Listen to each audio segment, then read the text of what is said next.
And the crowd goes mild. That's right. Shadowverse Worlds Beyond has just announced their first ever balance update, balance patch, and the reactions have been, let's say, mixed at best. So let's take a look at what they are and whether this reaction is warranted, if it's going to do anything, and if it's the changes we all wanted to see. So the update itself is coming out on the 29th of September. They're just announcing it ahead of time, so, you know, if you pull any, then you know not to, I don't know, violate or whatever. I'm not exactly sure. But the thing is, they already mentioned early on that they're going to prioritize buffs rather than nerfs, and that is exactly what they've done. Pretty clearly, Dragon and Portal were the least performant classes in this set so far, just judging by their beyond thresholds in Grandmaster rank. And as you might expect, that's what got the buffs. So Liu Fang Golden Note Ward went from a 4 play point 3-3 to a 3 play point 3-3, which is pretty interesting. I don't think you're going to play this proactively, probably. You might just slam it on 3 if you're like pivoting to a more aggressive game plan, depending on your hand state in the early game, maybe.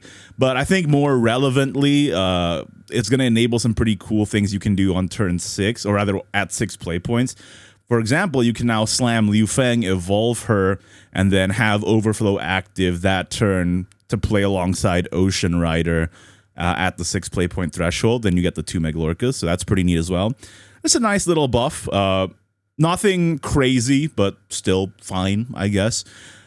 Portal, however, got a lot of different changes. So first of all, Liam, Crazed Creator, went from 10.88 to 9.77, so he's 1 cheaper, which is a lot more likely for you to be able to have an evolve point still for his effect to give the puppets the burn damage. That being said, it still feels pretty slow. I don't know. Puppet Cat is an interesting one. I mean, on the base form, as it was originally, it was maybe one of the worst cards ever made. But now it's a 1/1/1 that has Rush, and then Fanfare if there's a super evolved allied follower on the field, add a puppet to your hand and give it +3 attack.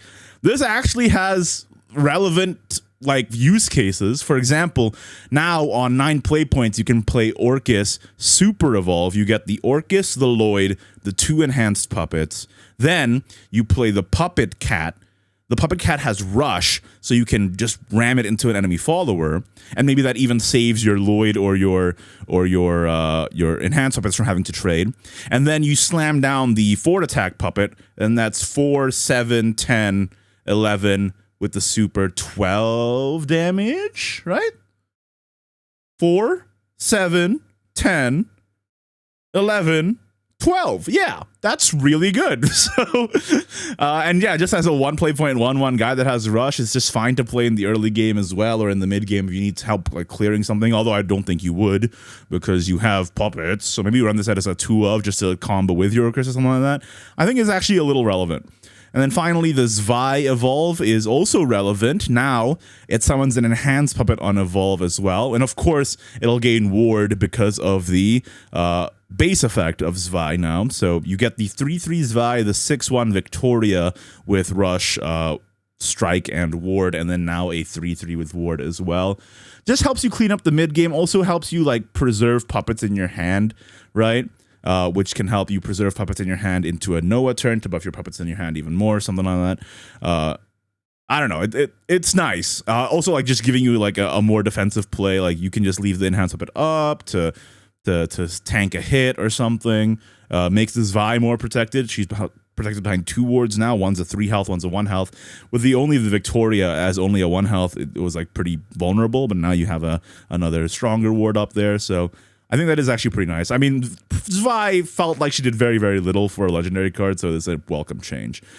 That being said, I don't think these changes have been met with the best response from the community, as I lampshaded to earlier.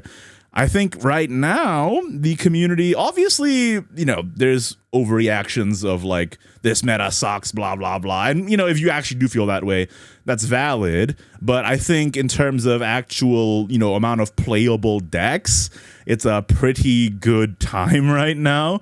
That being said, I understand the frustration with, you know, stuff like Spell Boost Runecraft still being like just basically unchanged and one of the best decks in the format after frickin' launch, since launch, I should say.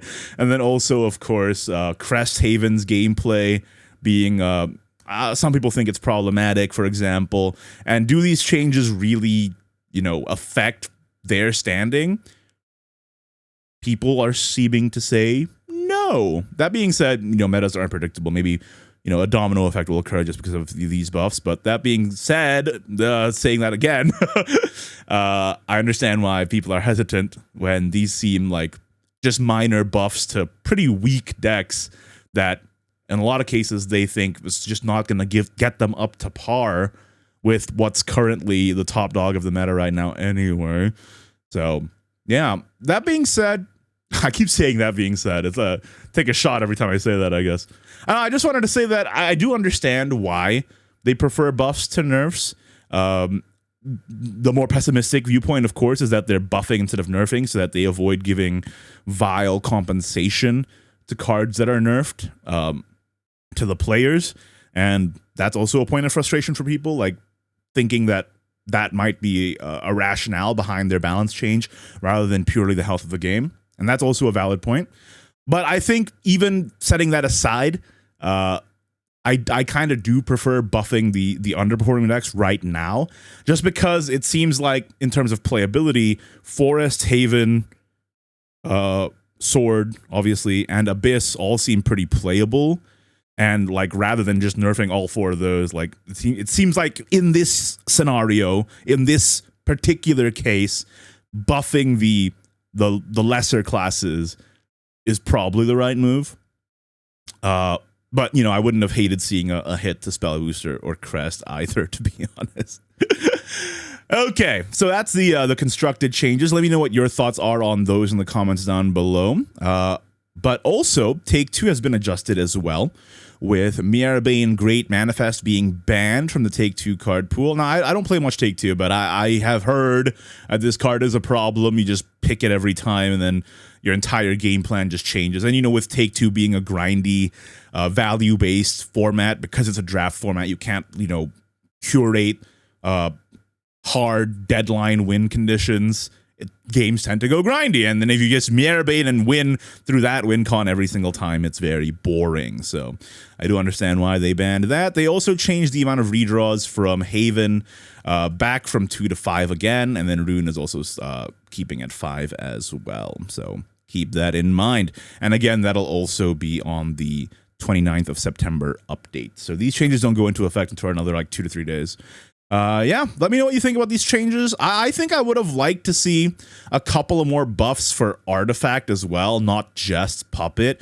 Although I do understand that Puppet has some inherent synergy with the new Destruction archetype, and that might be why they're trying to push that a little bit. And I would have not minded seeing a few more Dragon buffs as well. And I'm not just saying that because I'm biased and I like playing Dragon. I think that, you know, both classes are struggling. And Portal getting 3 buffs and Dragon getting 1 is kind of crazy.